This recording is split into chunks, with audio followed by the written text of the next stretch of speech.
Be sure to read and follow the safety guidelines to protect your computer from potential damage and ensure your personal safety.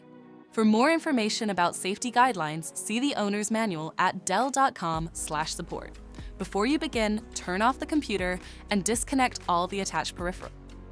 To remove the coin cell battery, unlatch the stand to remove it. Unlatch and remove the base cover.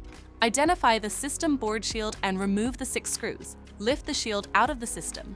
Identify the coin cell battery and use a flathead screwdriver to pry it out of the system.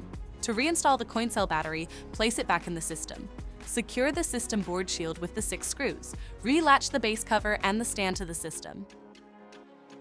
Please note, the system will only power on and exit service mode if the adapter is connected. For more information about your Dell system, visit dell.com/support.